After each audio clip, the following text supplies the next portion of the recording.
Selamat pagi saudara, kembali lagi di Sapa Indonesia Akhir Pekan bersama saya Edwin Chan.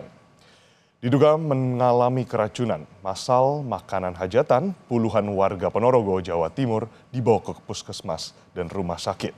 1 orang meninggal dunia.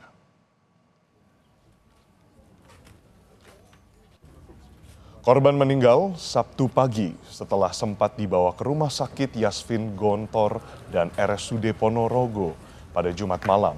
Hasil pemeriksaan sementara diduga keracunan berasal dari makanan yang dikonsumsi saat hajatan yang digelar hari Kamis hingga hari Sabtu. Ada 46 warga yang mengalami diare dan mual-mual. Polisi dan tim medis telah mengirimkan sampel sisa makanan untuk uji laboratorium.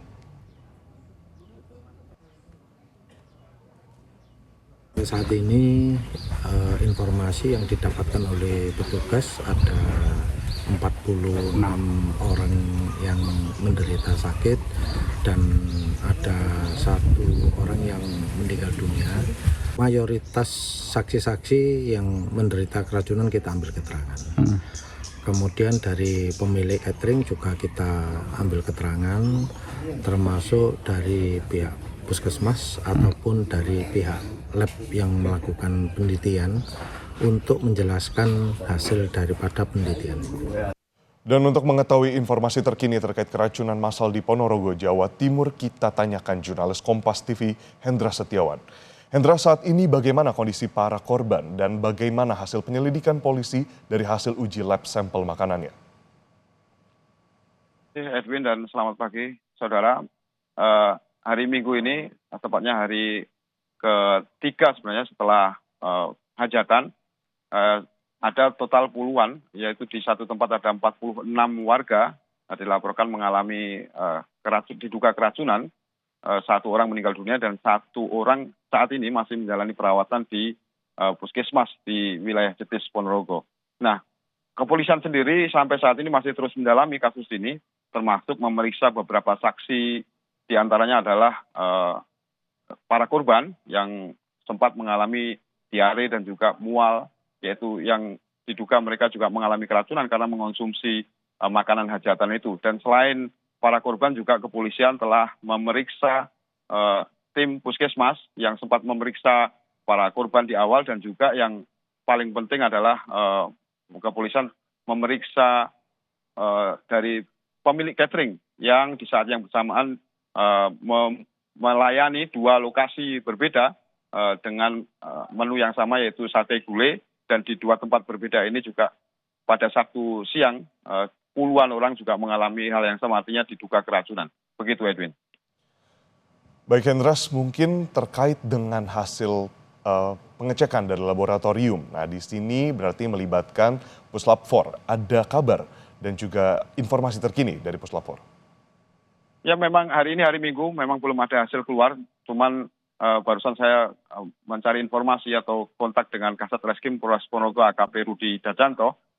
Beliau menyebut bahwa hasil akan dimungkinkan akan keluar pada Selasa.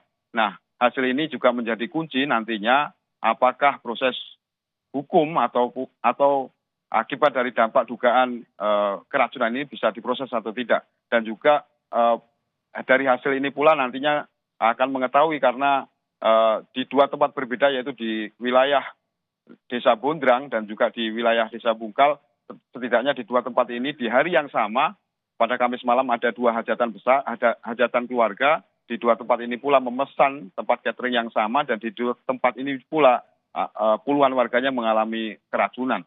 Nah, 46 warga di Desa Bondrang, 1 orang meninggal dunia dan 1 masih menjalani perawatan. Sementara di Desa Bungkal ada sedikitnya 20 orang yang mengalami diare.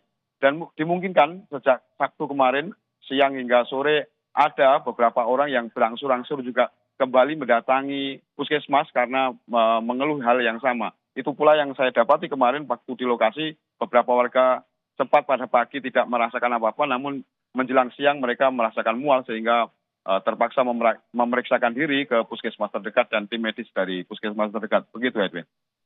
Hendras, bagaimana terkait dengan intensitas perawatan yang dilakukan di pusat kesehatan maupun rumah sakit?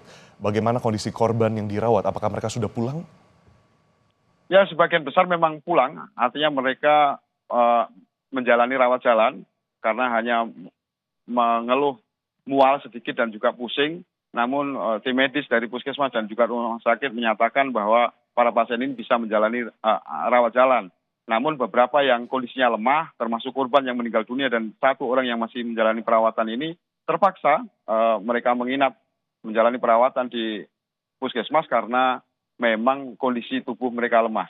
Nah, tim medis atau tim puskesmas yang sempat saya wawancari kemarin menyatakan bahwa kondisi korban memang berbeda-beda. Artinya dugaan keracunan ini berakibat fatal jika memang beberapa pasien atau beberapa korban yang kondisinya lemah. Namun beberapa yang bisa menjalani rawat jalan itu kondisinya sedikit lebih baik, walaupun dampak dari dugaan keracunan ini mereka rasakan, termasuk misalnya mual dan juga mengalami diare, dan yang parah yang meninggal dunia itu diduga juga sampai mengalami dehidrasi. Begitu, Edwin.